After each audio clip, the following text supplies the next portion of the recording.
From the great halls of their house, there are assembled three who hope to one day be the world's greatest driving heroes.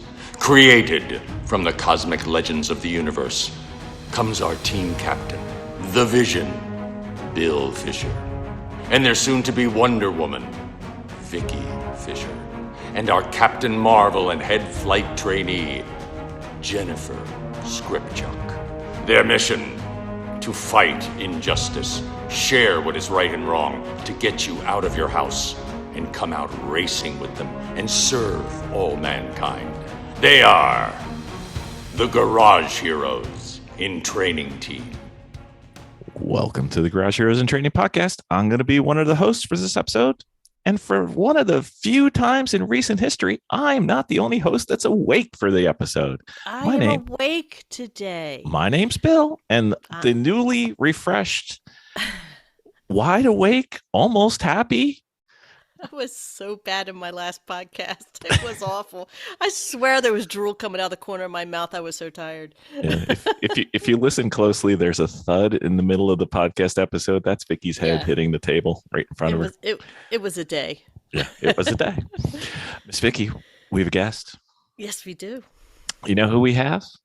Fill me in. All right, very well.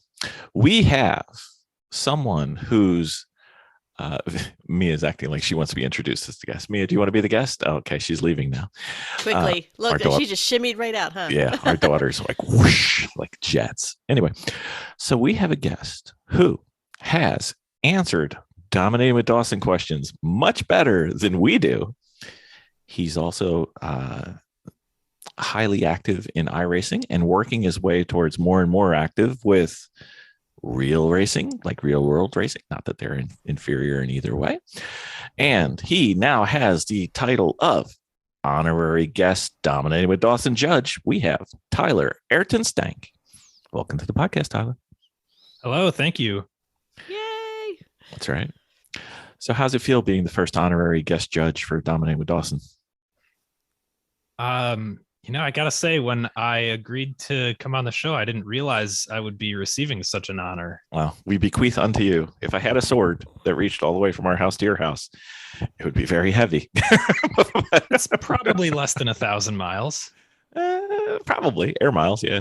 There's some lumps in the way that might make it hard to. I definitely, if I were you, I wouldn't want to, have my shoulder bared to said sheath blade. Or unsheathed blade, I guess. And maybe I'm the one who's asleep tonight, Miss Vicky. Maybe the two of us can't be awake at the same time. Yeah, it's a thing. So, Tyler, besides doing my detective work before the episode, trying to figure out if you were one of the many Lemons people who have fake names on their Facebook account, and yours is real, could you give a little brief background on yourself and maybe what you're up to? Sure. So, as you said, my name is Tyler Stank. Tyler Ayrton Stank, if you want my full name. So as you may imagine, I've been into racing since, you could argue, before I was born. Seems that way. It was my dad who got me into it. I think the story goes that my first name was going to be Ayrton if he had his way, but that was where my mom drew the line. So yeah, my dad started racing a 1982 BMW when I was probably 5-ish years old. Perfect time. And yeah, and before that, for a couple of years already, he'd been taking me to Road America. I was lucky to grow up in Sheboygan, Wisconsin. I'll say not for a lot of reasons, but certainly because it's 20, 30 miles from Road America. Yeah. And so we went there all the time. He tells me the first time we went there, his goal was to walk around so much. I mean, if you've never been to Road America, it is a big track and you can walk like easily 10 miles in a day. And I was this little 3-year-old kid, and he tells me his goal was to do so much walking that the next time he said he was going to the racetrack, I'd say, I don't want to go there. You go by yourself. And, then he'd be free of me to do whatever he wants. and not have to care for a child while he's there. And that backfired because, as most little kids are, I think, I was very into anything that went fast and made a lot of noise. And guess where you find stuff like that? Tends to be near a racetrack, is pretty high population. Yeah. So yeah, that was sort of what got me into racing. I played a lot of racing video games for a long time. I've done a lot of what really pretentious people might expect you to call a simulator and not actually a video game. More recently, as you alluded to with iRacing. And then the year I graduated college, I bought myself as a graduation gift with money from my internship a 1991 Mazda Miata. Started autocrossing that, did that for about 5 years now. I still have the car, still do that occasionally, although I think I only made it to one last year after I started Lemons racing. And then, I'd known about the 24 Hours of Lemons for a long time, thought the concept was really cool of, this novelty car race where there's a car race, but there's also, I don't know what you'd call the rest of it. Yeah. Lots of shenanigans. Just shenanigans. We'll leave it at that. And Mental was there, so shenanigans had to ensue. Yeah, and so a couple of years ago, I finally thought I was in a place where I was ready to do that. I had enough money that I could go to a weekend and actually afford it. Found a local guy who was building a Chevy S10, and I think it was almost a year after that the truck was actually done. And we took it to our first race. It blew up after 2 hours, but I've been to 2 more races since then and actually driven 3 more cars. And I've been enjoying every second of it. I'm working on building a Mazda MX-3 right now that I just last night got the seat bolted into for the first time. It's not finished. There's still a little bit of reinforcement that has to happen around the seat mounts, but I can finally take measurements for a roll cage, and we're well past the point already of no return, but it'll feel like a proper race car once there's a cage in it. That's fantastic. So go ahead, Miss Vic. So what do you do outside of racing? So for a career, I am a software developer. I work for a company called Eat Street. It's like food delivery sort of business based in Madison, Wisconsin, kind of similar to DoorDash or Uber Eats, which you might know of in other places. Well, yes, we do. Beyond Indeed. that, I am also I almost said private pilot. I passed my commercial pilot check ride last year, but I don't actually fly for a living. So it's maybe a bit of a misnomer to say I'm a commercial pilot. I would kind of like to one day, I think. I feel like if it wasn't for the fact that it could become a career, starting to fly airplanes is the biggest mistake I ever made, because now I never have money for race cars. Yeah, there's that. But you can get to the races much easier now. Well, I could. I really wanted to fly to Barber this year, but the flight would have been something like 14 hours in my 172 that goes a whole 100 miles an hour in still air. Oh. And Still faster than driving. yeah, but the fuel cost also would have been several times what I paid Delta and American to fly me there and back. Yeah. There's that part too, yeah. Well, the same thing with racing, Yep. Yeah, I mean, if life was all about getting out with the biggest pile of money, people wouldn't be making race cars, at least not amateurs, not people like us. It's our weakness.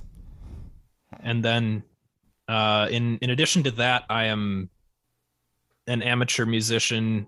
Haven't been doing as much of that lately as I would like to, but You can see the horn in the background that is maybe notorious for its use in the Lemons iRacing no pedal no wheel races. Okay. It is. And I also actually most of the music I do these days is at church. I sing in a choir with. Excellent. So just in case people weren't they didn't listen to the episode where we answered a Dominating with Dawson, and then we're summarily introduced to what the correct answer was. Maybe we should get that story out on the table during this episode. What episode was that? I can't remember. It was like it was relatively recently. It was like 3 something. I'm going to take a peek and see if I can figure out what the number it is. But while I'm looking, this is great podcasting, looking up. It was, I remember now, it was the shift timing episode when you should change gears. Yep, it was. I was trying to get the number. I'm sorry. I thought you were asking which number it was. I was like, I don't remember numbers. I remember doing things. So sorry. So go on, sir. We were talking about the, I think Vicky said, shift intuitively. I think that was when you chimed in and said, hold on. Yeah, I don't remember who said it. I don't think it was Vicky, but regardless, yeah, it's I just sent an email with some feedback of what I thought about the topic because the website invited me to do so. It does. It's a friendly website. Here I am, I guess. Yeah, it's a topic that I hear a lot of people say a lot of wrong things about, similar to the, like, what is it? Horsepower sells cars and torque wins races thing. Mm-hmm. Torque does win races, but it's torque at the wheels, and you can make that by having a lot of power and a big transmission. So, you can make up for it. Yeah. And that's where, your goal with shift timing should be to maximize the torque at the wheels, which is not necessarily going to be the same as the torque at the engine because you have to multiply that by the gear ratio. I was told there'd be no math on this podcast, Tyler. What are you doing to me, man? I'm not actually doing math right now. I'm explaining the math that you could do. Oh, okay. Very well. So it was episode 306, Dominating with Dawson, Racing 101, when and why to shift your car on track. So we had like a, let me see how long it was. It was it doesn't say how long it is because I've already listened to it. Why do I listen to my own podcast? I don't know. 30-minute podcast. And you wrote like 2.5 pages of why we were wrong. And it was great. I think that's a slight overstatement, but it's the internet. You're supposed to exaggerate everything and argue about everything. So I'm trying to fit in. One of my weaknesses is that I can be rather verbose. I would hate to be my own editor. It came in with all punctuation, paragraph marks, and everything. We were quite happy. We couldn't figure out how an engineer did that. Because speaking as an engineer, that's not exactly a strong point, but So how many races have you done so far in the real world? I assume by races you mean specifically like wheel to wheel on a track, not autocross. Could be whatever. You could say I've done blah blah blah autocross. Okay. Well, I have no idea how many autocrosses I've done. I guess it's on the order of 30 to 50. What? Now probably 20 to 30. It's less than 10 a year, and I've been doing it for less than 5 or just over 5 years. Anyway, somewhere in that vicinity. Well past rookie status. Yeah, and then as far as wheel to wheel racing or track events, I've done 3 Lemons races now, 2 at Gingerman last year, and then the third was Barber this year. Barber was a bit of a stretch considering I live in Wisconsin, and well, Gingerman isn't even the closest track here. That would be Autobahn on the Lemons calendar. But I'd done a lot of races at Barber on iRacing, and I knew it was a really fun track. A couple of different people had told me it was a great facility. The motorcycle and Lotus Museum there's a few other cars in there that aren't Lotuses, but it's pretty much motorcycles and classic Lotuses or what low tie. I'm going low tie. Sure. That was really cool. The track was really cool. It was really fun to get to drive it in real life. Kind of interesting to see. Like, I could see there were a lot of people there that weren't that familiar with it because oh shoot, I don't remember the turn numbers, but I think it's the turn called the tunnel, where the track kind of feels very narrow because there's, it's one of those chicanes sort of, where there's really only one line you can take through it unless you want to come to a stop. And it's also down and then back up a hill that has a crest at the track out of the second part of the turn, I think. Mhm. And so you can't really see where the car has to be when you enter the corner. But if you've done the track enough times, you can know it, and you can carry a lot more speed through there than it feels like you can.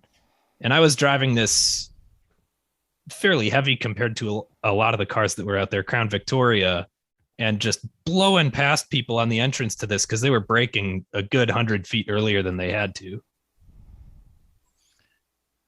So you're saying iRacing helped you with your real world racing? Yeah, it was. I mean, I haven't otherwise driven a track that is on iRacing, but that was definitely a moment. So far, really the only moment I can point to where I said, like, because I have done this track on iRacing, I was better at it in real life. Mm-hmm. Mm-hmm. I like that. So, where do you see racing taking you? Ooh, I don't Do you, know. do you have like an end goal for all your hobbies? Not just racing. I mean, you got flying going, you got music going. Are you working yourself towards something?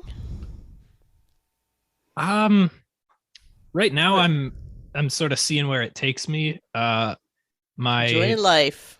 My next the only goal I think I really have on my horizon right now is getting the roll cage and all the other safety equipment in my MX-3, tying up all the loose ends otherwise with the car, getting some good wheels and tires on it, and taking it out on an actual race. I've put a lot of effort into that car, and seeing it on track will be a big win no matter how poorly it does. And I'm sure it'll be quite poor with the 88 horsepower B6 engine it's got, but that'll be a win for me.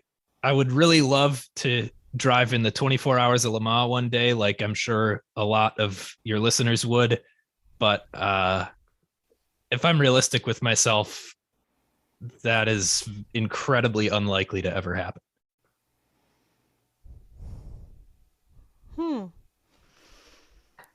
So, so what is the story behind your no wheels or no pedal controls on Lemon's iRacing events? Yeah, so every once in a while, every couple of races, what's the official name? I Suck at Racing, the 24 Hours of Lemon's iRacing League, Mm-hmm. has an event where the only real rule is you cannot use a steering wheel and pedals in the traditional way to control your car. Because it's Lemons. Right. And with iRacing, there are only so many ways you can, make something janky. I would really like to have, and actually I'm trying to start up a series, a Lemony series in a different simulator that has like some really janky cars in it. Mm-hmm. Or maybe some funky tracks that have like jumps or what have you. I guess iRacing has a couple of those.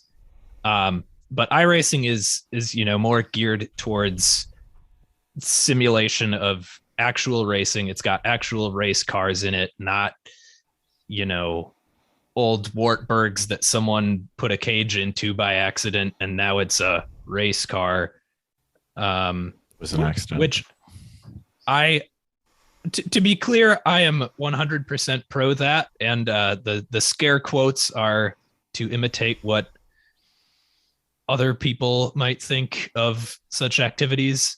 But iRacing caters towards that sort of crowd. So there's only so many ways you can make it lemony and janky, and one of those is you just can't use a steering wheel and pedals. And so I say in the traditional way because we have had at least one driver I know who used a steering wheel and pedals, but set it up such that something like turn left was brake and turn right was gas, and they controlled the turning with one of the pedals. And let me think. The first time I did this, I used a flight simulator joystick. I had the throttle set up as a throttle, one of the rudder pedals as a brake, the other one as a clutch, and then the joystick I used the rudder pedals for steering, and then the toe brakes for a clutch and brake. And that was very difficult to drive because your feet were doing so much of the work. But it wasn't quite janky enough, I thought. And someone else actually put this idea together and made it work before I did, using a saxophone. But what I thought was, what if I took my French horn and played it into the microphone, and then had something convert the microphone input to control inputs for iRacing. So I found some code on GitHub that ran a guitar tuner. So you play a note and it would, a tuner, not a guitar tuner, just a general tuner. You'd play a note and it would attempt to determine the fundamental frequency of the vibration and then convert that into a pitch and display it. And I repurposed the code so that instead of just printing the note name, it used a library to send, and I'm sorry, I'm getting way too technical here, but it used a library to send a command to a virtual joystick device, which I could then plug into iRacing. And I've now done at least 3 or 4 races driving my car with a French horn. After the first one, I was driving to the grocery store and I found myself moving my fingers on the steering wheel as I was turning it. And fortunately, I have cured myself of that habit, and I'm no longer trying to French horn my way to the store. But it's I don't recommend it. You get kind of lightheaded after not very long because you have to keep playing. You have to keep holding a tone to drive forward. And it is sufficiently lemony. It's much more lemony than the joystick and rudder pedals. And I think I have finished one of the races. All of the other ones, I have somehow crashed the car in a way that like I had to get towed back to the pits while the race was ending. Mm-hmm. We are going to interrupt this episode because we are graced with the presence of the Ben Dawson. Hey, everybody. How's it going? Nice to see you, Tyler. Nice to see you. Ben must have heard that his future Dominating with Dawson takeover is on the line. He's here to defend his turf. Oh no, I'm always trying to get somebody to replace me. I bet I missed a bunch of the cool stuff about Tyler telling us like where he races and what kind of stuff he does. Can I get a quick rerun? Sure. Yeah. It's not a particularly long list. I got my start by watching races at Road America as a kid. Cool. My dad did a couple of races there and at Blackhawk Farms, another not too far away track in a early 80s BMW 3 Series. Cool. Bought a Miata a couple of years ago. I've been autocrossing that for about 5 years and just recently got into Lemons racing. Did three races so far. Awesome. You may know me as the mini truck champion. They did a feature on me after the Barber race because a team there offered me 3 laps in their Dodge Dakota, which made me the first driver to race a Dakota, an S10, and a Ranger. Oh wow, that's cool. Yeah, I got to race. I got to race an S10 at Road Atlanta. We raced my friend's S10 that started in Lemons out on the West Coast, and it's painted up like an '80s truck, or '80s mini truck. And so that's how it was built, as a mini truck in Oakland, and it made its way over. It still had the 283 V8 that somebody had swapped in it, and nobody was really expecting to see us passing that much. And Road Atlanta, we were wailing on traffic for the most part. It was a really good time. I was trying to get my team to build a mini truck after we sold our E30, but they didn't want to. Oh, that's great.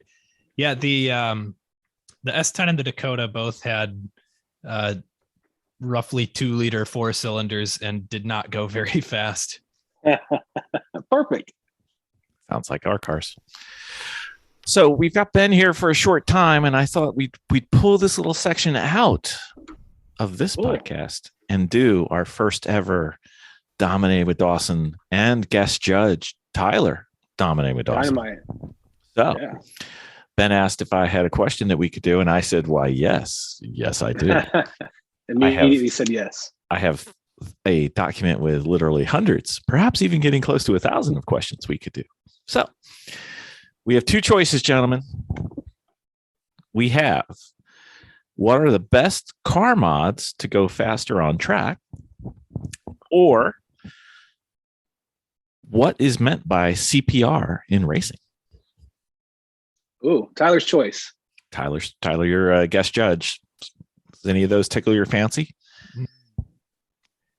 Is it okay if I pick one without knowing a whole lot about it? That's our podcast in a nutshell. I mean, Yeah, obviously, what do you think we've been doing? Obviously, he doesn't listen to the podcast enough. You'll understand soon. Let's go with the best car mods to go fast. I'm definitely going to need some of those with my car. All right, very well. Dominating with Dawson. We need Ben Dawson and guest host Judge Tyler. Present. If only Tyler was here. He always has the good answers. Also present. Oh my goodness, Vicky, we got them both. I know. It's oh my goodness. Wild. This is one of those days that will be marked in infamy. I mean, become famous. Yes, that's what I meant. Yes. So honored, esteemed judges of Dominating with Dawson fame and glory. We have a question for you, sir. And sirs. Okay. Oh, sirs. That's right. What, in your opinion, would be some of the best car mods to go faster in a race? Could be time attack, could be wheel to wheel, could be go-karts, whatever. I'd say right out of the gate, the very first thing you should do if you're going to go to a track event that will measurably make you faster, but also safer, is putting better brakes and high temp brake fluid into the car. Okay. What do you think about that? That would be my second car mod choice. But why would the brakes be your choice at this point until I talk you out of it? I mean, I have a big ego about how well I use them. So if I wanted to immediately be faster than people who might not have them, I would slap some brakes on and hope that I could go past a bunch of people with them. Why does going slower make you faster? Safer. Why does going slower make you faster, Ben? Well, also, if we're talking about somebody who's just starting their career of tracking, you're going to be out there with a lot of people in the novice and intermediate groups who are doing big limo stops. They're starting their beginning of braking way earlier than they need to be in. I would hope that I would be able to brake deeper and for a shorter duration with my better brakes and get into the corner faster than them. So you're saying brake pads and or brake fluid? Well, I would do them both together. Both together? Even if you're not going to put better pads on, if you're going to go to a track, maybe not an autocross, but a track event where you're going to be kind of pounding on the brakes lap after lap, and you need them to be there. You don't want to boil the fluid if you have just the simple .3 in there. You need the high temp, better brake fluid that won't boil as the brakes get hotter and hotter, even if you're running AutoZone pads. So .4, right? DOT4? I guess so. I just go to the motorsports place and buy. I think there's some .4 that's not necessarily good enough for the track, but I just buy the certain brands and I know are like good race car or high tech brands. There's good Castrol. There's MOTUL has a good one. I think the thing you want to look for is the highest temperature wet boiling temperature. Yeah, I think you're right for racing. Yeah, if that would be that's my guess. Ben guesses wrong. Oh, this is a notable dominate with Dawson. Go ahead. What you got, Tyler? I would agree that brakes are definitely important, and I would not skip those. And yeah, there is a range. It's important to maybe rehash. There's a wide range of capabilities even within the DOT4. So right. Yeah, like Bill said, definitely check what the actual boiling temperatures are. Mm-hmm. I would say tires are the number one thing because they'll help you go, they'll help you stop, and they'll help you turn. Ooh, I like that. That's good. So if you're new to racing, what type of tire would you recommend? And if you're a little more seasoned and if you're going for ultimate grip, what would you say, Tyler? Do you have a guideline for the three candidates?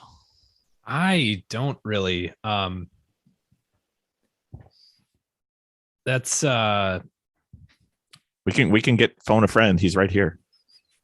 I mean, yeah, as far as I know, my racing experience is limited to autocross and lemons, and both of those really just state 200. Lemons might be 190 treadwear minimum. Right. Yes. And yes, lemons they did 190 just to be annoying because there were some good 180 options. And they were like, 190. So nobody's going to be dipping into the 180s and trying to like out tire everybody. But also, I mean, treadwear rating is completely arbitrary and determined by the manufacturer. So, it's kind of split hair. If somebody's 180 is really as good or better than somebody else's 200. But that's kind of why Lemons did 190 because there's nobody making 190 treadwear tires. Right. And I love him for that. I think that's hilarious. Yeah, they could have been more lemonsy by saying like 181, just yeah. just to mess with people. But. Yeah. All right. So I think the fancy schmancy racing dude would say slicks, would be the tire of choice to go faster. And the intermediate, like the amateur racers tend to look at the speed versus dollar. And then, depending on where you fit in that plot, you may go for the fancy schmancy 200 in quotes treadwear tire that wears out really quickly, or you may go for the 200 treadwear tire that goes a little slower but wears like iron, which is what we end up doing because our Hankook RS4s, they're just you just can't kill these things. I was about to ask. That seems to be the consensus among the Lemons folks. Well, the faster tires. I was going to just say that the faster tires, the ones that wear out faster. I see teams bringing stacks of them to the track to finish all endurance weekend. They may be part of a second a lap faster than the Hankook, which wears a lot slower. But also most of the people that buy that are not anywhere on the scale of driving skill or especially consistency to be able to repeatedly exploit that last little bit of speed. You pay more for the tire and it wears faster. So I think a lot of people are kind of peeing in the wind doing that.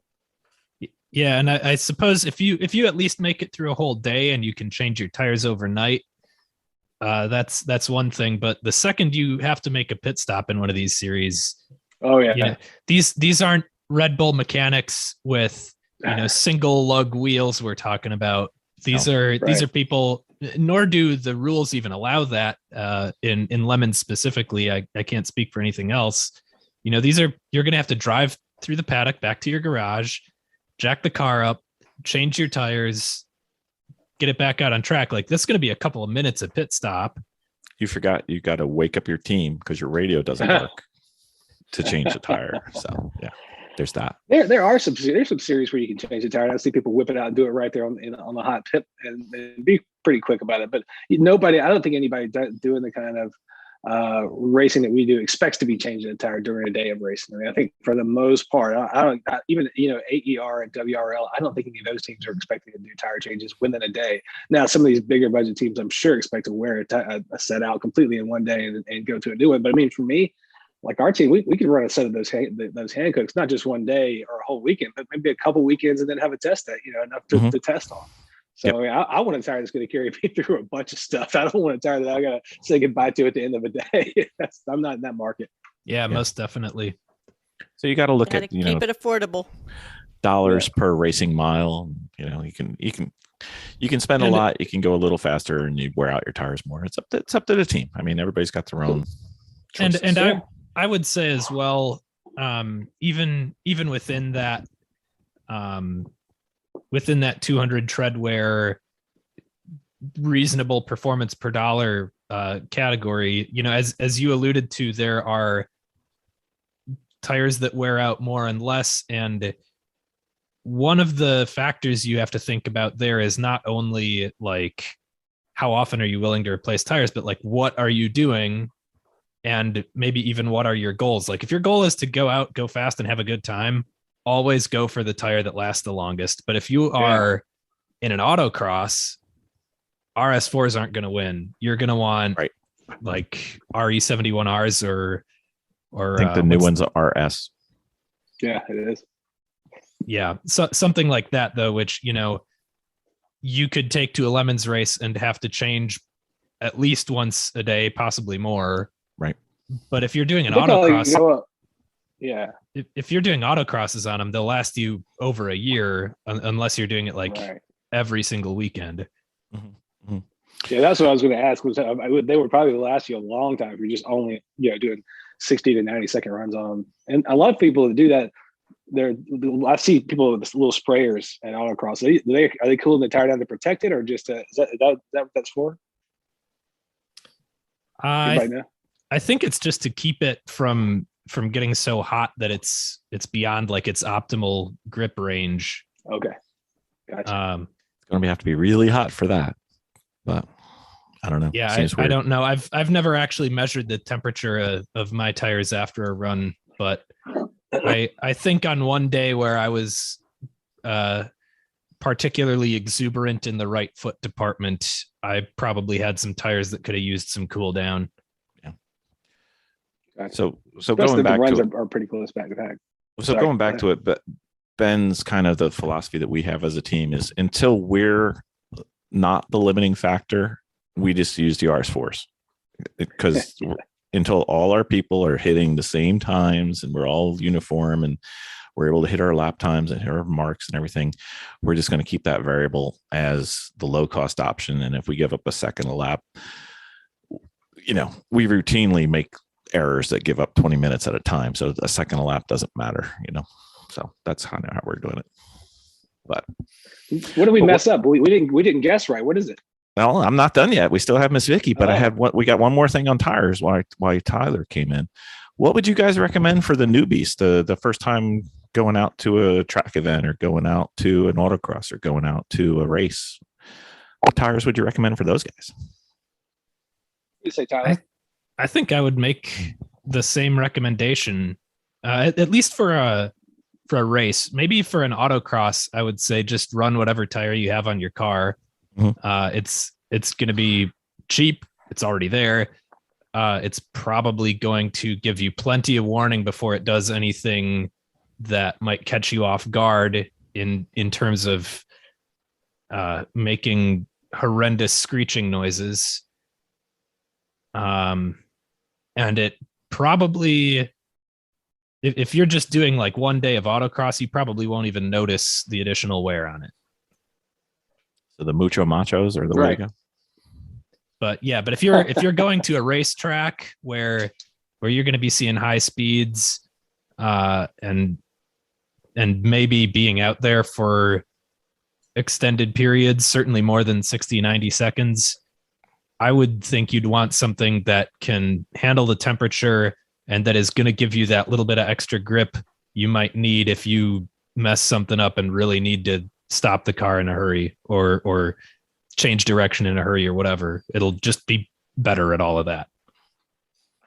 What do you think? I agree. Dawson? I think Tyler's right about the autocross. Just show up with whatever you have. See if you're into it that day. But you're not going to put so much wear into the tire unless you massively flat spot one. Other than that, I don't think you're going to wear one out with natural wear. But I think he's right about going to your first track event. I think the outlier there with the track event would be somebody who's just kind of, I'm not sure I want to do this. Maybe going with a buddy who convinced them. Maybe they don't have a very hot car that's going to, get a very high speed. You probably fine with whatever tires you had on the car. Just if you just dipping your toe in, you're going to be the novice group. The novice group is going to slow you down anyway. Even if you are a superstar, they're not going to let you go that fast. So I would think if you're just trying to get a feel for a track day, don't let not having a set of 200 tread wear tires be a factor that says, well, I can't go. I don't have good tires. I would say that's the kind of outlier here. But I mean, for I think a lot of people who are going to go do their first track event, they've probably already done a little bit of work to their car, and getting an extra set of wheels and tires, even if it's your daily driving car, to have some good tires on. Isn't that bad of an idea? I mean, eventually people end up having a whole set of different rotors and pads that they use for the track too. I mean, so that stuff can kind of grow and grow. But I think if you're headed to your first track event, you're thinking this is a thing I'm about to get into. I already got a pretty cool car. I don't mind getting another set of wheels and tires. Then do it. And I would say get something that wears slowly like a 200 tread wear that gives you a lot of grip. I mean, there's plenty of people out there racing the hell out of 200 tread wear tires, and they're way closer to what our comps used to be even 5-10 years ago. So there's a lot to be said for that 200 tread wear market, as far as, like Tyler said, keeping you safer from the things that might go wrong on the track and giving you better grip. So I would say, as long as you're not just a complete neophyte who's just just check out this track day thing, I'm not sure I'll ever go again. And if this is something you think you're going to start doing, yeah, get some good tires and go for it. Okay, so if we were playing Family Feud, you both had good answers, but I believe you've had answer number 2 and answer number 3, and I'm supposed to walk up to Miss Vicky, smack a big smoochy whoosh kiss on there like Richard Dawson from time gone by. Way back. Pre-COVID, obviously. Miss Vicky, what is the number 1 answer for the best car mods you can do to go faster on a track or an autocross? Curb feelers. Got to be curb feelers. Come on. What's it? What is it? Curb feelers. Turbocharger. Good answer. Car Good mods, answer. Active Aero. There it is. Active Aero. No. Pins and needles. I can't wait. Sorry. We talk about track or autocross? Talking about track and autocross and HPDEs and races. If you're going to actually, it's seat time. Seat Ding, time. ding, It's going to ding. make you go faster. It was modifying the car. I went right past seat time. It was like, what modifications are we doing in the car? And they were like, show me seat time. That's the number. Show me to be faster. the driver. That's right. Yeah, I thought- that because I was just like, oh, That's it's gotta be just a about the car. given. Yes, You know, absolutely. But you know what? As for modifications, I mean, Aero does some, but it also takes away from something else. Let's talk about the number 1 thing, though. Yeah. The thing that we are based completely. on as a podcast. The number 1 thing you can do to go faster is It's just always training. seat time. It's always modify, seat time in training, but modify like the you driver. Yeah. said. Mm-hmm. But So- everything else is just, So if you're a it is- driver and you're going faster, do you go faster in almost every car you get into? Oh yeah. Do you mean like the driver is a part that you could modify and then put into any car, right? Any car. Any car. Totally. And, Yeah. and how often does a tire wear out? Depends on the tire. And what you're doing with it. True. But does a tire wear out? Let's say a tire is $150 mounted. Everything all in. TPMS monitors, all that good stuff. Ooh, fancy. I know. Getting all fancy now. So that's $600. Would it last you a weekend or two? Probably. Hopefully. Maybe. But Right. a $600, $500, even a $250, depends where you're at, what you're doing. HPDE will last you. Forever. That's right. That's right. That's right. Yeah, nothing about the car should stop you from going to do any of these things. I mean, I think it's with the one caveat: if you're going to a big track event, at least put the high temp brake fluid in. Yes. That's a safety item. But yeah, I mean, But if you're like, brand new, first time on track, the odds on you needing that brake fluid, unless your car is a beast, is not very high. That's the caveat. I would just say, just as a blanket rule, everybody should do that just to be safe, because we never know what people are driving. Agree. Yeah. But also especially that's not the speed mod. Especially when upgrading your fluid to like maybe not the best, but close to the best stuff out there is something you can do for like $40. Yeah, right. I agree. Just do it. Don't even worry about if you've got a slow car. Like you're going to spend so much more on anything else. But yeah. Don't go on a racetrack without performance brakes. Obviously. Well, yeah, but you get so much confidence just from that $40 worth of brake fluid. At least for me, like once I know that's done, I'm not worried about the brakes at all, or at least less worried about. You still might kind of overcook if you had crappy pads. But yeah, it's crazy. Like at least in my own experience, I did like 7 years of track day and instructing driving before I ever got to do any wheel to wheel, just because I was too poor to race, but I wasn't too poor to get certified as an instructor and just go do that stuff for free. So I did so much time on track. I got so much seat time just from doing that and not really having enough money to go start competing yet. But by the time I showed up to compete, I'd been instructing for a few years. I wailed on traffic like it was my job, just because I just had so much practice. And all this stuff was mechanical. Everything was muscle memory. So all the driving stuff I had down, I had plenty of headspace left just to mess with people and work traffic and think about what was going to happen. Because also, one of the things that you sort of build up, even from doing track events where you're not really competing, is you build up that skill in traffic where you just kind of know where things are likely to go. Like, what this car can do and this car can do. And that's a big important skill in endurance racing, is cataloging the traffic and understanding what the cars around you are capable of, what's likely to play out in a situation, where these three cars are headed toward this corner. What do you think is going to happen? Which car do you want to kind of team up with to work your way through this knot of traffic? I think a lot of that skill can also be developed in DE driving, if you're just paying attention to how things sort of play out with, traffic and passes and point buys and that sort of thing. That pays off in race traffic as well. So there's no substitute for getting a ton of good seat time. And then once you've done it, you can show up to a bunch of people who got their start at the racetrack in the races, and you're going to be a lot better than the people who started performance driving racing. You know what I mean? Mm-hmm. All right. So I can hear it now. You got most of the people who would have any interest in this podcast are definitely car girls and car guys, and they care about their car and they want to make their car, super sweet and awesome and super fast. Let's just kind of quantify this just to drive the point home. Okay. So if you go from a decent road tire to a 200 treadwear tire to a slick, assuming the lap, let's just do the lap is 1:40. So it's 100 seconds. How much time do you think from the slowest of those to the fastest of those you might be talking? Just, there's no right answer. It's a ballpark. So I actually tried something kind of similar to this once. I took my Mazda 2, my daily driver, to an autocross with the race tires from the Miata in the back, because they have the same wheel bolt pattern. And I did 2 or 3 runs on the economy all seasons that the car came with. And then I swapped out the race tires, air quotes, which were the middle of the road 200 treadwears. And I think the difference was around 2 or 3 seconds, maybe over a 60-second run. And some of this might have been also like me just getting better. But there was a definite spot where I knew the car was understeering, and I went into that corner at the same speed I had before and realized I can go even faster than this, and there's no understeer.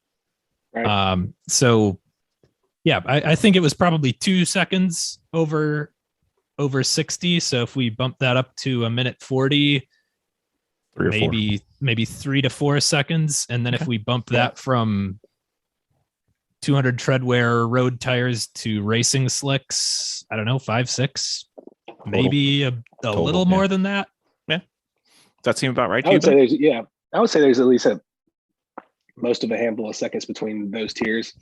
Okay. at a big track. Well, 100 seconds on it. All right, and then brakes, upgrade brake pads, upgrade brake fluid, similar, maybe a little less, kind of where I'm thinking. I would think less, unless you're talking about like aggregate lap times, averaged over a large number of laps, because your stock braking system, unless you've got a car that really punishes it, should probably be able to lock the wheels up at every stopping zone for one lap of a 100-second track. And if you're locking the tires up, you can't brake any harder. It doesn't matter how much better your brakes are. But for me, let's spot those suckers. But if you're going to be doing a lot of laps, that's where having better brakes is really important, because you'll heat soak your stock components very quickly, and then you won't have any stopping at all. So we're saying 5, 6, maybe 7 seconds, maybe less for brakes, a little less, but a lot more safety and a lot more confidence in a driver. Miss Vicky, I'm not sure you're aware of your exact data, but just because I happen to have it in front of me, would you care to quantify how many seconds per lap you have saved at some of your HPDEs in just one weekend? Just one weekend. Pick a track, any track. I don't care. I've got them all. I know I went up for one by 6 seconds. Whoa, nice. I have another one. You've done 10. What? Just from learning skills, driving skills, and getting better on track. It depends on the time of year. If it was like the first run out of the year, yeah, I'm probably gonna not really push it until the end of the weekend. No, I'm talking when you were a couple years back. When you were learning, you would routinely drop 10 seconds easily. Oh, okay. All the time, every time. Yeah, that's Great Lakes for you. I like Great Lakes. I learn a lot from Great Lakes. So we're saying, especially when you're early in your career, the best way to shave some time off the track, autocross. It's tough to save 10 seconds on autocross, to be fair, but even autocross, even track days, even a race event, fix the driver before you fix everything else. Unless you want to do brakes, because we do like the safety of the brakes. It's always good. Yep. Put your good brake fluid in and go learn how to drive first. That's what I did. And I'm glad I did, because I'm competitive enough. I would not have, if I just had the first chance to drive fast on a track, being like a Lemons team going, hey, can you come do this with me? I would have been really excited to do it, but I wouldn't have felt good about being out there and not really understanding how to do the stuff the other people were doing. I'm glad I sort of learned the skills and then took them to the races, because also it was just really satisfying to just show up and be, among the quickest of the people who, at least driving wise. We're rarely ever having the fastest car, but I mean, it's nice to be able to go out there and rain fire in traffic. It's pretty fun, other than kind of riding around like, what am I doing? Where am I going?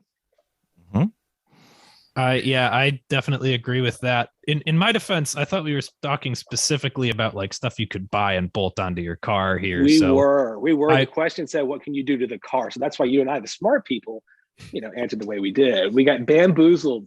Right. But yeah, with the bait and switch, knowing that driver was an option, I wholeheartedly agree. Totally. I actually wish I had done a little more sort of driver education before I started racing. The first time I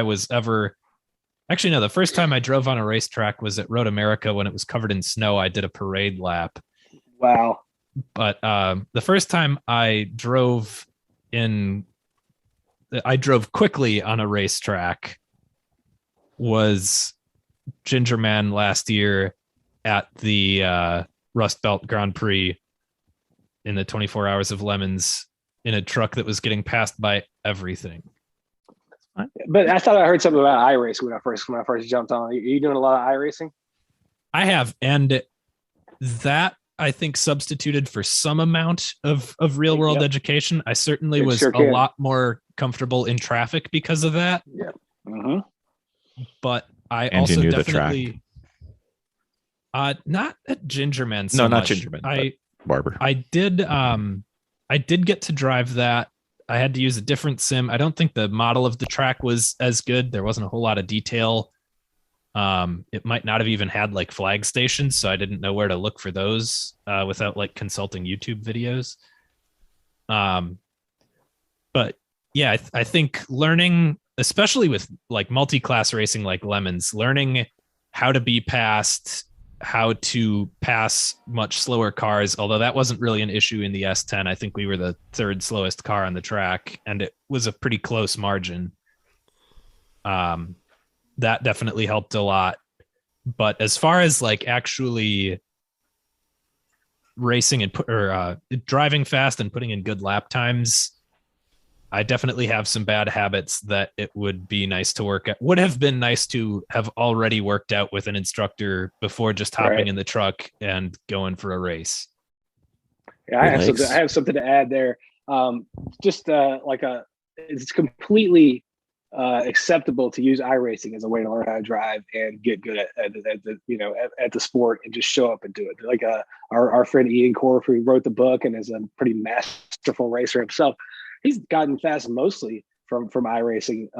We've done some events and stuff like that, but most of his time in learning how to get fast and consistent has been iRacing. And there are a lot of people who do that. And I've used it to learn a track that I'm going to go race at that I haven't ever been to before. I used it for Laguna Seca, and we drove a chump race over there after I'd been practicing a lot.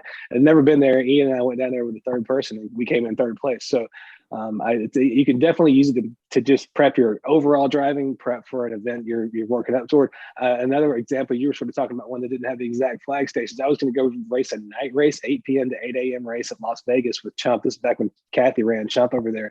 But iRacing had most of the configuration they were going to use, but some of the infield connectors back to the Rover weren't exactly right. So I just, I did every individual section as much as I could and try to get a grasp on what we were going to actually be doing. Went out there and I was the second stint driver. I think we had a 2-lap lead, and that pushed us out to a 4-lap lead, just mostly from being familiar with where I needed to go, driving that track at night in iRacing. So you can definitely use iRacing as a very credible skill, but also, there's time, Tyler, for you to get back and do as much DE stuff as you want, because it's good to have an instructor sit in the car with you and go, all right, here's what you can really do. You can get away with this. I mean, most of my time instructing in-car people, I'm just a cheerleader and an enabler. Yeah, I absolutely agree. Like, iRacing is a great tool. Simulators in general are a great tool, but they have limitations, and you have to be able to recognize them. So, they're great for learning a track. They're great to some extent for learning car control, how to drive on a racing line, things like that. But they actually also kind of fail at exactly that. And not fail, but they fall a little bit short, because when you're in an actual car and pushing it to the limit, there's so much more sensory input, and actual real life physics works just slightly different than any simulator model out there. No one's gotten it perfect yet. It's close. It's good simulation. And so, dealing with all of that is definitely something you need real practice for. iRacing or any other simulator is not a good substitute. But even though it's not perfect, it's still way, way, way, way, way better than nothing. Oh yeah, I say iRacing count. I would say iRacing counts as seat time, in my opinion. I one of the last students I had before the pandemic, when I was still doing track day, where I would sit in the car with somebody, was this kid who had been, I think it was his second ever track event, and he had one of those BRZs. It was pretty well set up.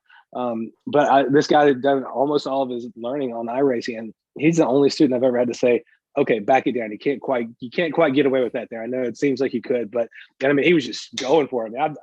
I think he's literally the only student I've done, and I had in almost 10 years of instructing where I've had to be like, all right, man, let's take it down a notch right there. Because I mean, he was ready to just go for it everywhere. And he was a fantastic driver. It was a lot of fun.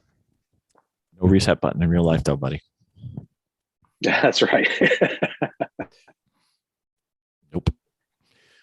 Well, this is the first ever guest judge dominating with Dawson with We did it.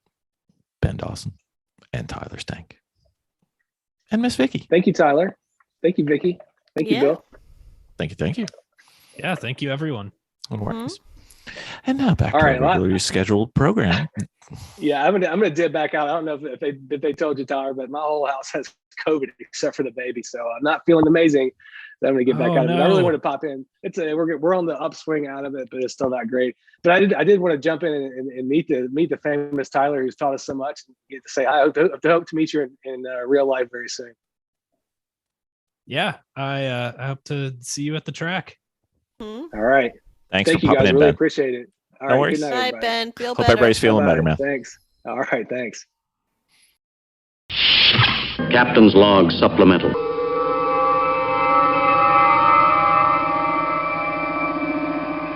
Once you start racing, you'll start to know that the more information your driver can have, the better.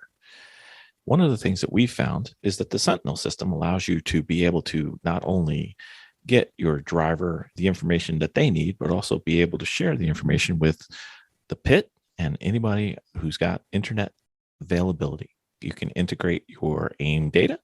You can integrate the driver tag, as in who is the driver in the car. You can also integrate in your standings and who is ahead or behind of you into the dash, as well as be able to see flag statuses in case there's a yellow flag or a red flag or a black flag. Hopefully none of those, but they do happen. This was developed by a fellow racer, former guest, James Candelaria, and he is seeing a lot of people using it in the SCCA, WRL, AER, and we are doing demos at our paddocks whenever we are at the track. It could be at a race or it could be at an HBD.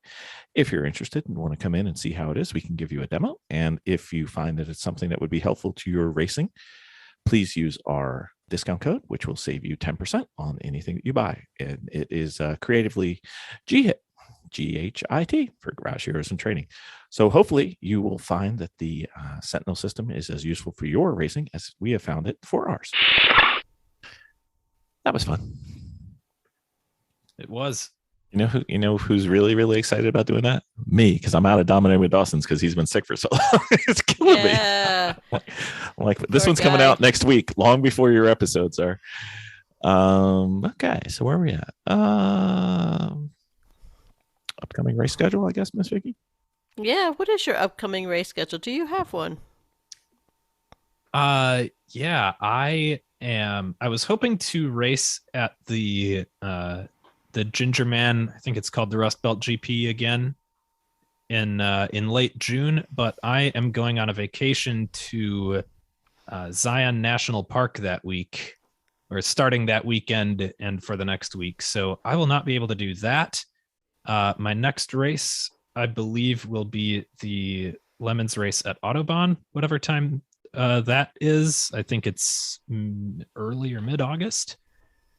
Should be nice and cool then. Yeah. And then my hope is to have the MX3 ready to take on a racetrack by October for the next Lemons Ginger Man race.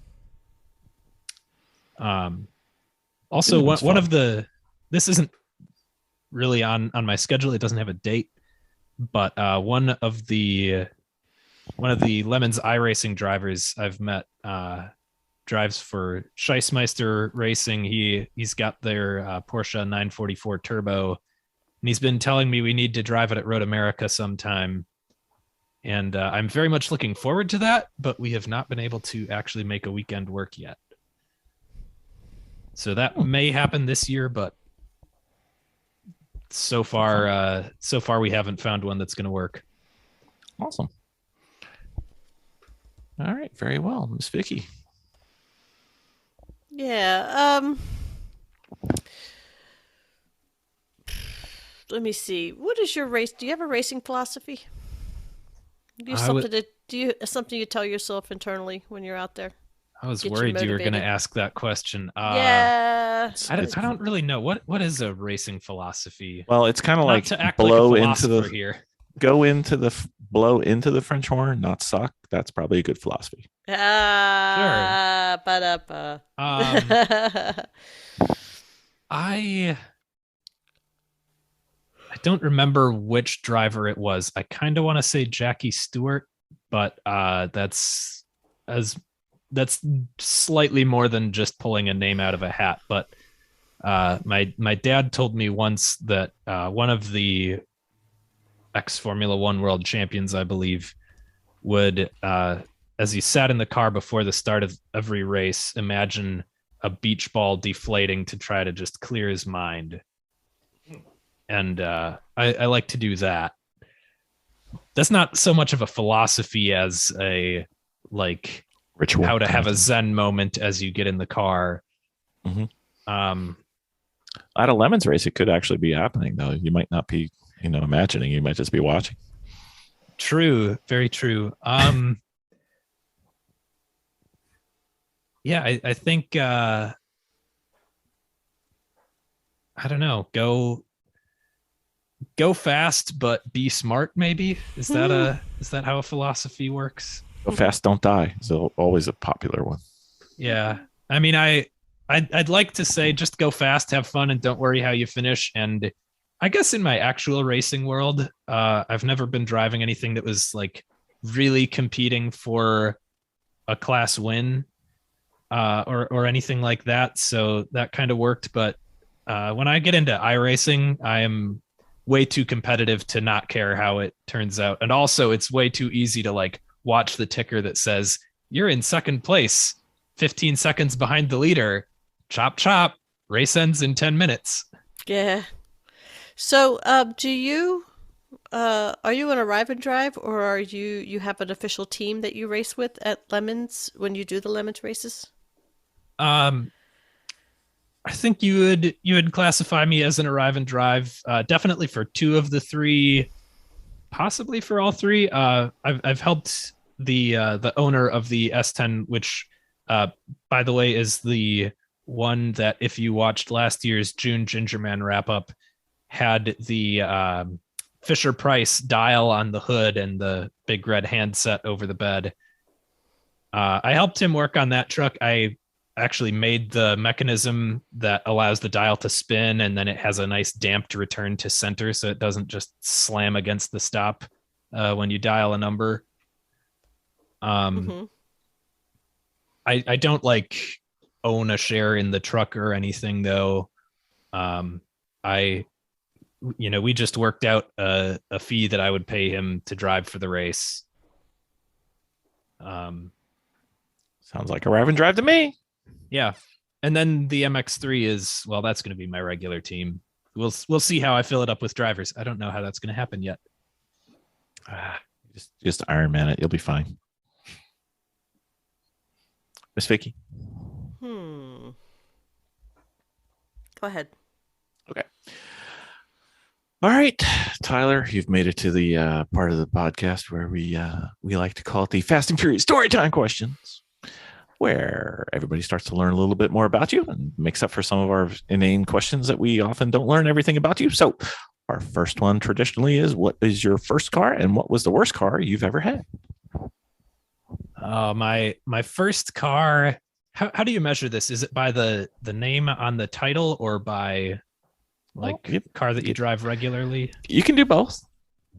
Okay, well, actually the first car I drove regularly was probably the my mom's either 1999 or 2000 Dodge Grand Caravan. Started at the top. That was yeah. I drove that somewhat regularly, but I don't think it was ever really considered my car. The first car that we called mine, that was like for the purpose of me driving it, was a 97 Oldsmobile Regency. But that was also still registered under my mom's name. The first car that my name appeared on the title of was the 91 Miata. And that was definitely not the worst. I think the worst was the worst car I've owned, right? Not driven.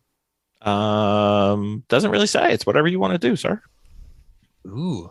You haven't driven any of ours yet, so it's not one of ours. So we're happy with that. The worst car I've driven was probably Nissan Kicks. That was a rental car on a trip I did in Colorado last year. It supposedly has a CVT, but it drove as though it had a 4-speed slush box, and it made like 100 horsepower, which was not enough to carry 5 people up a mountain. And it was just kind of awful. The infamous Nissan rental car makes an appearance. Understood. Yeah, the of the ones I have owned, I think it has to be the Oldsmobile. Not that there was anything particularly bad about it, just all the other cars have been better. It had the GM 3800 that ran poorly longer than most other engines run at all. It does. It just, like, there was nothing really exciting about it. It had a nice interior. It got me from A to B. By the time I got rid of it, the rear suspension was really in a bad state just from rust holes in the places it was supposed to be mounted. And I'm frankly amazed, like, one of the wheels didn't come flying off while I was driving it. But always a good plan. We've done that. It's not fun. So, what is the car from your family that sticks out in your mind? that has to be one of my dad's BMWs. I'm not sure whether it's the race car or before the race car, he had and still has a 1983 633 CSI. It's got the, I think, 3-speed, maybe 4 slush box, which is really a shame.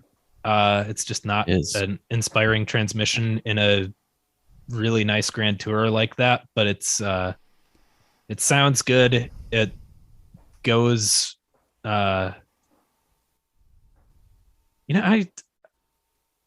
it's not all that powerful, and it's a really heavy car, but it still goes like it goes when you put your foot down on the highway. And we've done a couple of road trips in that car, a lot of good memories, and it looks awesome. Mm-hmm. Did you have a favorite racing driver maybe growing up or now? I mean, your middle name kind of gives it away a little bit, but it's up to you. Well, so my life and Ayrton Senna's didn't actually overlap at all temporally. He died about a month before I was born.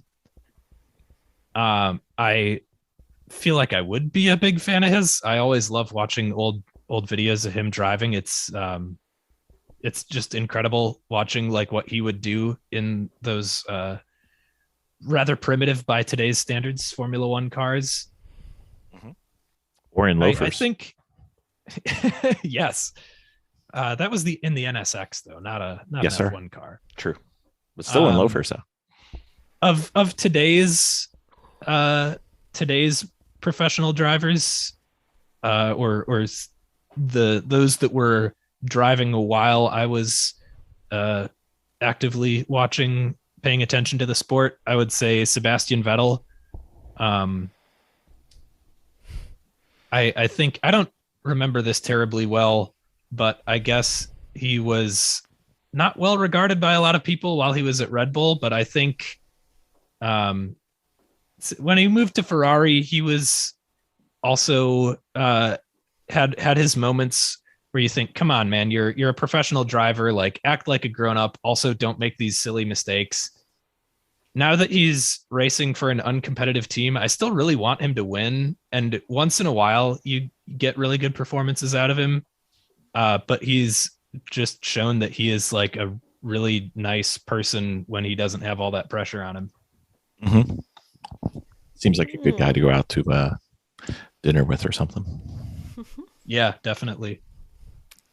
So, what is your favorite track?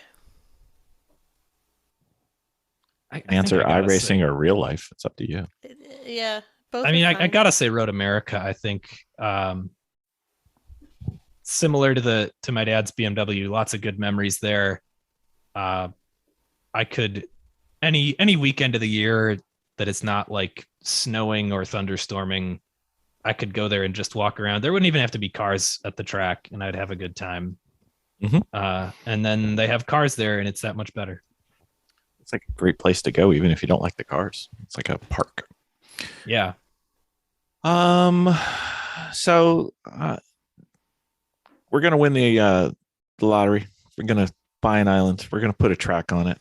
We want to give back to our podcast guests. We want to make sure they have a great time. It's got a road course. It's got a off-road course. It's got sand. It's got anything you want to drive on. Anything you want to drive on. But we want to make sure you have a great time. So we want to know what 5 cars we need to have for you upon your arrival, prepped and ready for you, sir. What would you like? How big of a lottery did you win? A big lottery. Huge. Okay. Well, so the first one I think has to be the McLaren F1. I've been obsessed with it since I drove it in Need for Speed 2 a long time ago. And the game or the movie? The game. Okay, I was just curious. Just didn't know if you were a part-time stunt actor. You know? No, I didn't realize there was a Need for Speed 2 I don't think movie. there is, but it was way too much fun. Fair enough. There's actually buried down on my YouTube channel, there's a video of me driving my Miata in a snow autocross, and I did a 360 exiting one of the corners. Awesome. And said I should quit my job and be a Hollywood stunt driver, but I didn't. But yeah, I love the center driving position. I think it looks amazing. It held the record for fastest production car for I don't know how many years.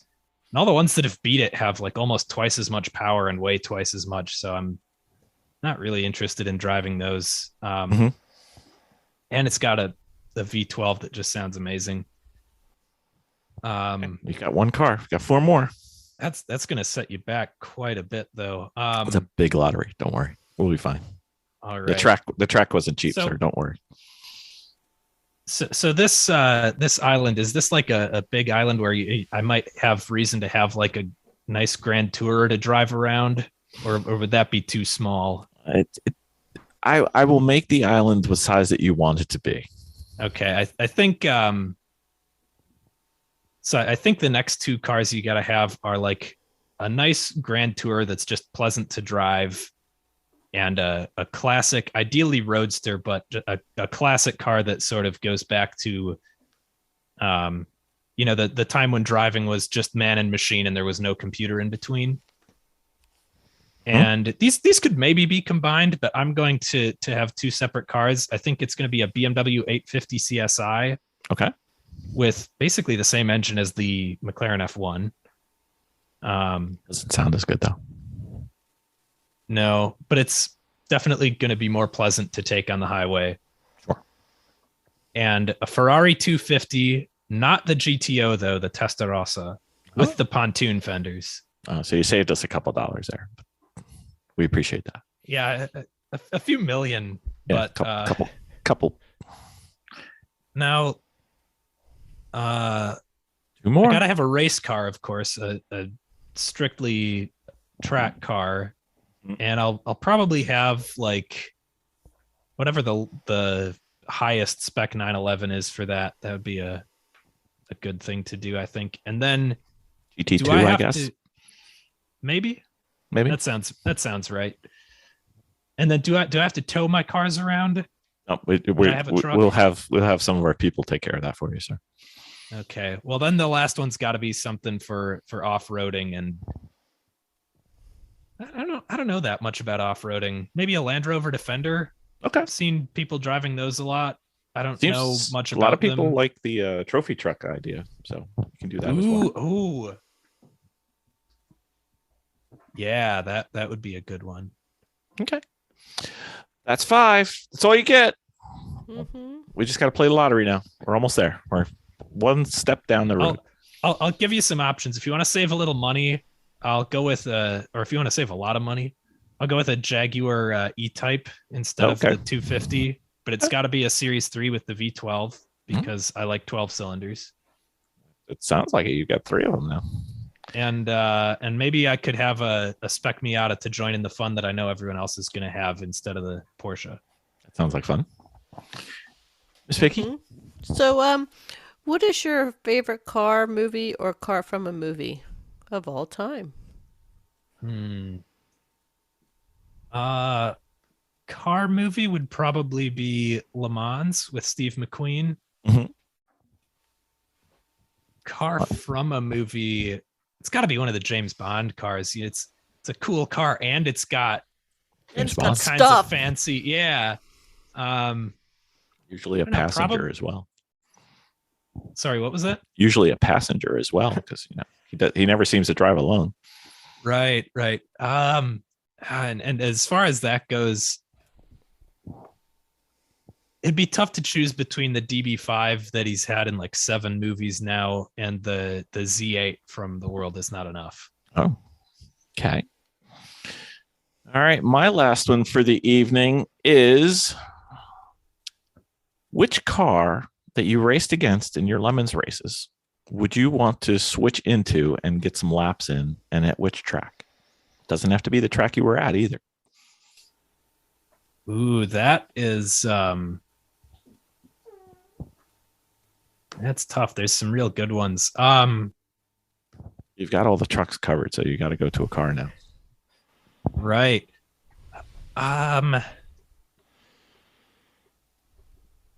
Probably I'm going to be indecisive here again. I'm going to pick 2. The Rod Throwing Fools MRX7. Mm-hmm. It's an MR2 with an RX7 front fenders and hood and bumper on it. It's a cool looking car. When you get up close to it, you can see that it belongs at a Lemons track, but when it's going by at 80 miles an hour, it looks like it came from the factory that way. And it's quick. They've won a lot of races overall in it. I imagine that would be pretty fun to drive. And then I think the AMX body over a Z3. I forget which team runs that, but they've been driving that for a few years now. I know they had that at Barber. That would also be really fun. And new ones. Track? Yep. What track would I like to drive it at?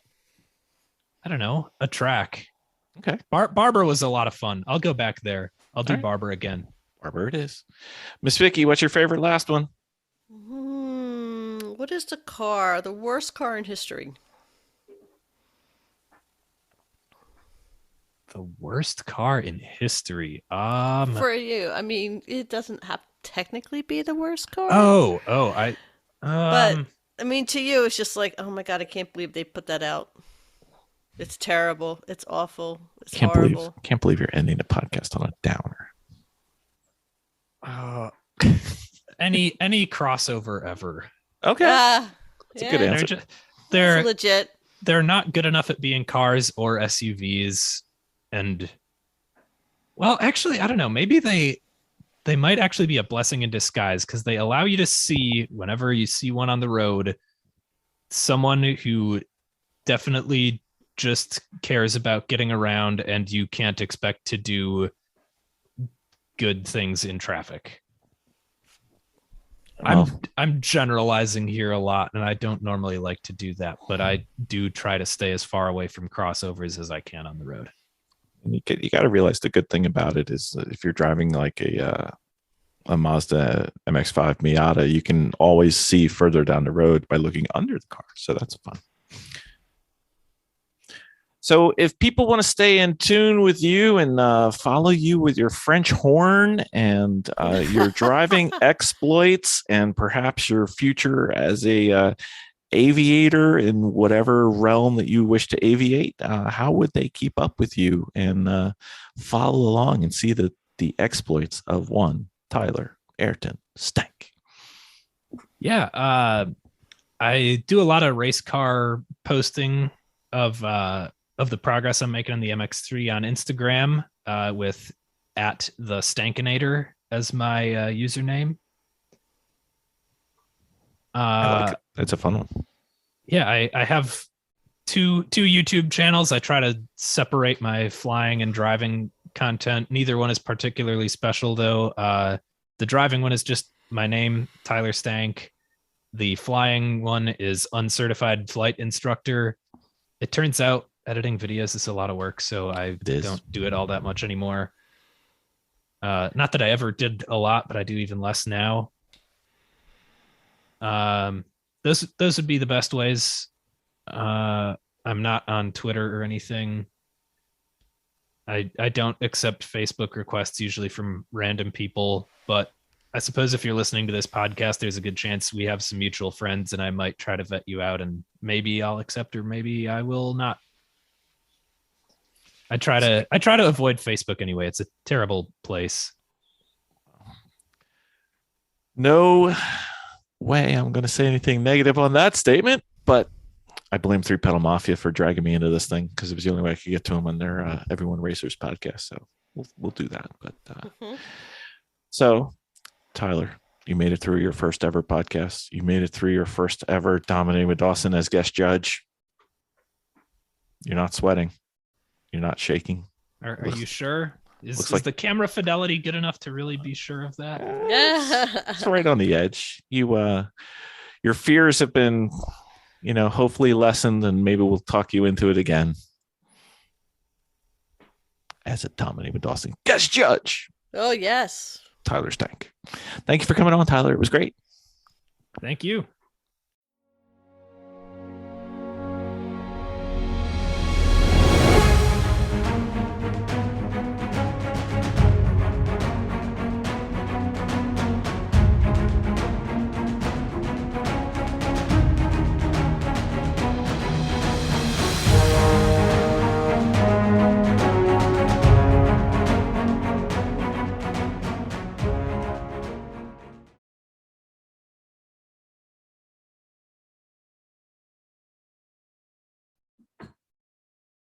Oh, we're recording straight away.